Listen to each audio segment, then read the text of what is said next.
Bonjour, chers frères et sœurs en Christ. Alors voilà, je vous propose de passer en revue quelques versets qui indiquent ce que Dieu dit au sujet du salut du monde, en espérant que cela vous mette du baume au cœur et que vous puissiez comprendre ce que signifie réellement la bonne nouvelle, car oui, c'est une bonne nouvelle. Alors, 1 Timothée 4:10. Alors, 1 signifie première épître, première lettre à Timothée, que vous retrouvez donc dans le Nouveau Testament. 4 pour chapitre 4 et 10 pour verset 10. Donc je vous le lis ce verset. Car si nous travaillons et sommes dans l'opprobre, c'est parce que nous espérons dans le Dieu vivant, qui est le sauveur de tous les hommes, spécialement des fidèles. Éphésiens 1, 10. Qu'il, donc Yahweh, puisque c'est de lui dont il s'agit, qu'il s'est proposé en lui-même pour l'administration de la plénitude des temps. Savoir, donc quand c'est entre crochets, c'est un terme qui a été rajouté pour donner du sens au verset. Savoir, de réunir en un toutes choses dans le Christ, les choses qui sont dans les cieux et les choses qui sont sur la terre. Donc toutes choses seront réunies dans le Christ, y compris ceux qui sont soi-disant en enfer. Colossiens 1, 20.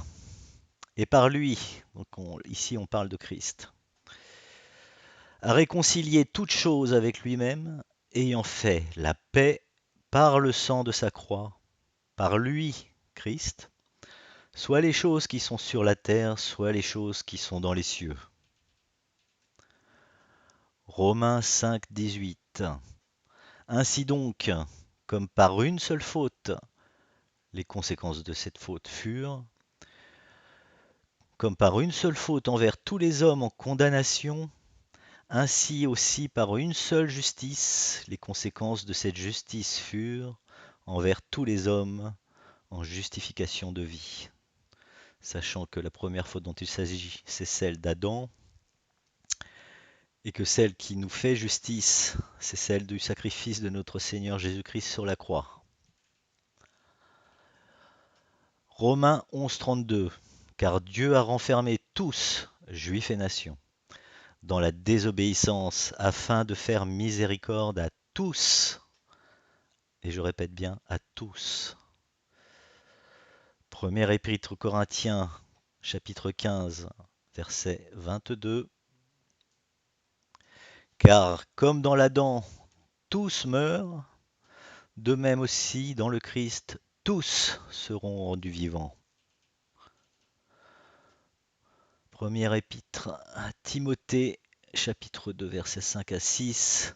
Car Dieu est un, et le médiateur entre Dieu et les hommes est un, l'homme, Christ Jésus, qui s'est donné lui-même en rançon pour, tenez-vous bien, tous. Et si Dieu a décidé qu'il en soit ainsi à travers le sacrifice de Christ, je ne vois pas qui pourrait aller à l'encontre de cela. 1 Timothée chapitre 2 versets 3 à 4. Car cela est bon et agréable devant notre Dieu Sauveur, qui veut que tous les hommes soient sauvés et viennent à la connaissance de la vérité. Et donc si Dieu veut que tous les hommes soient sauvés, qui donc peut s'y opposer?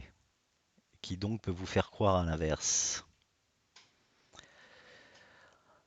Jean chapitre 12 verset 47. Et là, c'est Jésus qui parle. Car je ne suis pas venu afin de juger le monde, mais afin de sauver le monde. Et si notre Seigneur Jésus-Christ est venu afin de sauver le monde, qui donc va l'en empêcher? Jean 4, 42.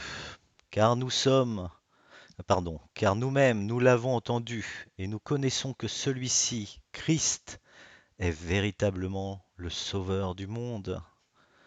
Et donc, s'il est vraiment le Sauveur du monde, c'est qu'il sauve vraiment tout le monde, et pas seulement une petite poignée de gens qui se pensent être élus au-dessus de tous les autres. bien qu'il y ait bien sûr des élus, mais c'est autre chose dont je parlerai plus tard.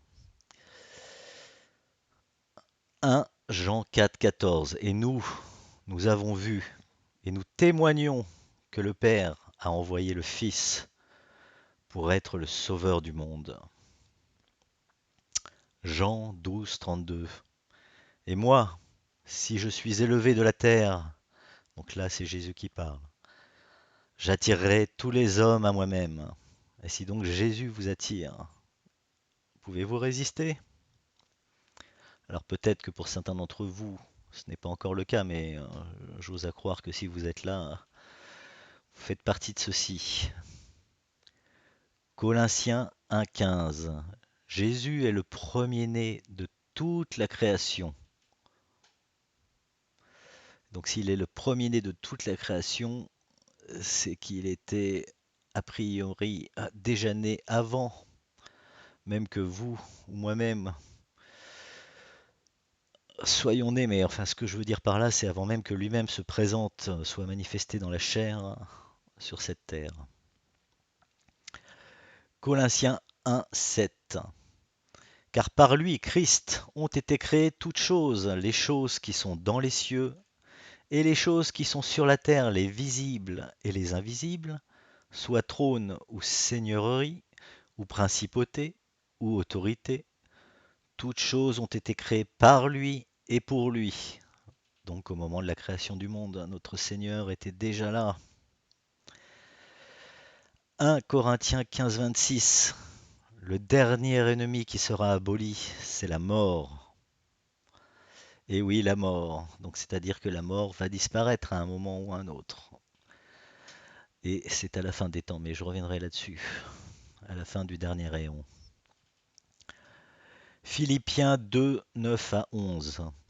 C'est pourquoi aussi Dieu l'a haut élevé et lui a donné un nom au-dessus de tout nom, afin qu'au nom de Jésus se ploie tout genou, des êtres célestes et terrestres dont nous faisons partie, et infernaux, et que toute langue confesse que Jésus-Christ est Seigneur, à la gloire de Dieu le Père.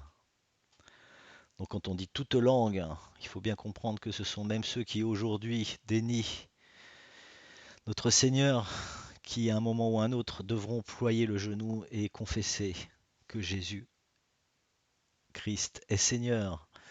Et en cela, nous verrons l'action du Saint-Esprit et la preuve que ces gens-là même seront sauvés à travers leur propre confession.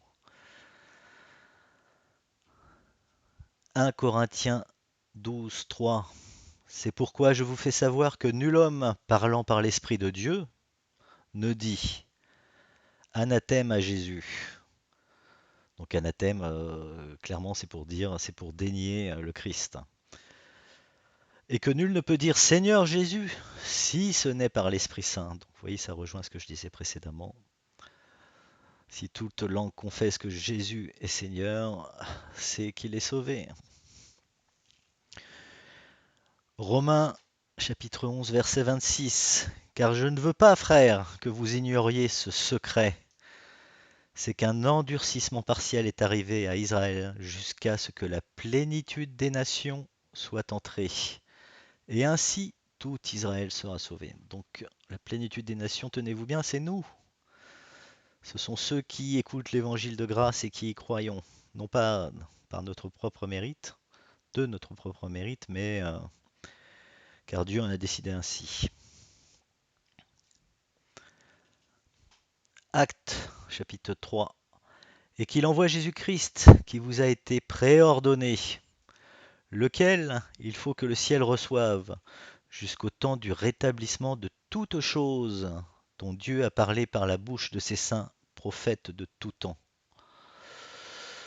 Donc le rétablissement de toutes choses, c'est quand tout le monde sera un en Dieu. Éphésiens chapitre 2 verset 7.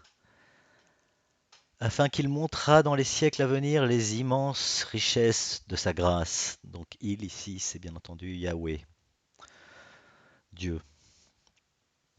Romains chapitre 8 versets 19 à 21.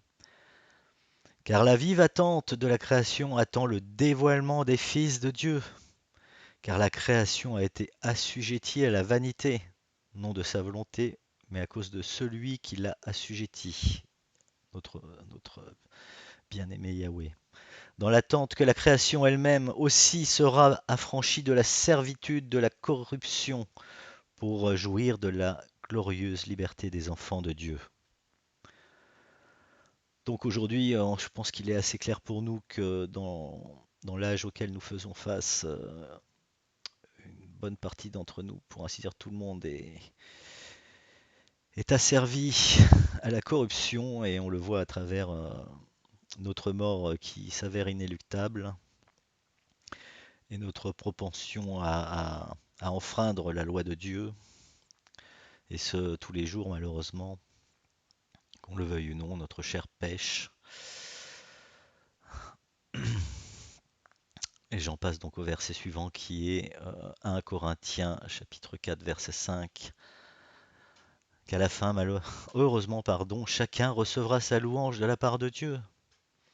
Jacques 5, 11, le Seigneur est plein de compassion et miséricordieux, ce qui est plutôt rassurant, non?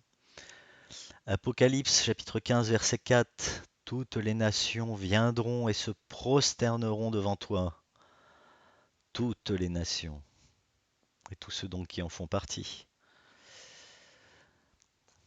Éphésiens 4, 10, celui qui est descendu, donc Jésus-Christ, est le même que celui qui est aussi monté au-dessus de tous les cieux, afin qu'il remplisse toutes choses dont nous faisons partie. Et je vous propose d'arrêter là, car comme vous pouvez le voir, je n'ai pas fini de mettre au propre les autres versets, mais croyez bien qu'il y en a encore de nombreux, et je vous en ferai part dans une prochaine vidéo. D'ici là, frères et sœurs en Christ, je vous souhaite une très bonne soirée et à très bientôt.